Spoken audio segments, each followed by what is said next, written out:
Come and let me teach you how to solve this kind of question. This is your circle theorem. Don't be scared if you don't know the theorems. I'm going to take this step by step.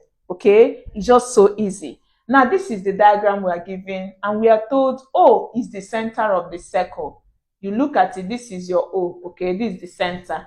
So we are told angle OAC. OAC. When you see this mentioned, the angle is on the second letter. I hope you are with me. So you observe that the angle is formed at some part of A.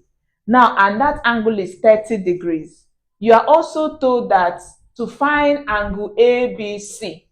ABC, that means angle at B. So this is where we are looking for. Now, how do you answer this? What do you need to do? Remember this theorem. Now, you remember that this is your circle, and the outer part of this circle, as we know, is your circumference. Now, when you take a part of this circle out, something like this, we call it an arc. Okay? Now, the theorem says that when you have this arc that makes an angle at the center, this is your center. When it makes an angle at the center and makes another angle at the circumference, the theorem says that if this angle it makes here is 2x, this place will be x.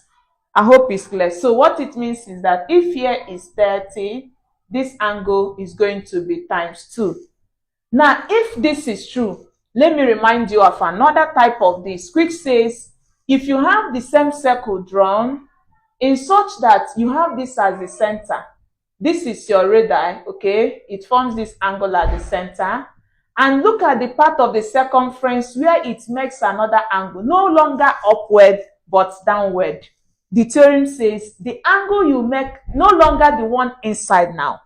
When the angle is formed downward, at the downward part of it, if here is x, here is going to give you 2x. And what is this theorem talking about? It is angle at center.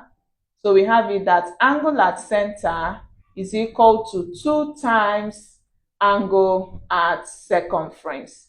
Now we're going to use this theorem to answer this question. Now going back to this, you observe that you are asked to find ABC. So what we need to know is if we can get this reflex angle here, it will help us to find this, obeying this rule. Did you see? So how do we get this reflex angle? Observe that this is the center. From the center to the circumference, we call it the radius. And if this is the radius, this is also the radius. And what shape is it forming for? OAC. It is forming a triangle. And what type of triangle? Let's bring that triangle out. You see the triangle it forms? When you have this type of triangle, it's said to be isosceles. And what happens to isosceles? The base angles are always equal. This means that these two sides are equal. So this angle they make at the base are always equal. So what it means is that if here is 30, let's label it.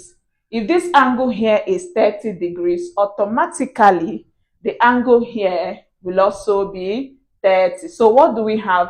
We label it at angle OCA. So angle OCA is equal to 30 degrees. What is our reason? Base angles of isosceles triangle. Okay, let's abbreviate that. So if this is true, you observe that it will help us to find this angle at this.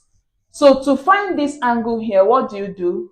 You are going to add this up and it should be equal to 180 because this is angles in a triangle. So we're going to have it as 180. So we do 180 minus the sum of these two. So 30 plus 30. That will give us 180 minus, add this you have 60. 180 minus 60 will give us 120 degrees. Remember, our reason here is sum of angles in a triangle. I hope you are with me. So it means that this angle is 120 degrees. So if here is 120, you can find the reflex now because it has formed angle at a point. So to find the reflex angle we are having, so this gives us, for the reflex, we have, this is what we have, okay? This is the part we are looking for. and this is 120. So remember we said it is a revolution 360 degrees. So simply do 360 as the total minus this. And when you subtract this, our reason is what? Angles at a point. Okay. So when you subtract this, it is going to give us 240 degrees. So what you have at this point is 240. So if this angle is 240, what should be here? Just remember what we have stated. So 2 times of this is this. So what will be here should be half. So to get the angle we are looking for, so we conclude that angle ABC is going to give us what? 240, divide it by 2. It gives you what should be here. So if you divide it, remember your reason for that is what? Angle at center, okay? Angle at center, we've already stated it there. So simplify this. So this gives us angle ABC is equal to, divide this, we are going to have 120 degrees. So that is the value of our angle ABC. And I hope you learned a lot. Let's know how much. And don't forget to ask questions. I'll be there with you. Share this if it helps you for others to learn with you. See you in our next class. Bye-bye.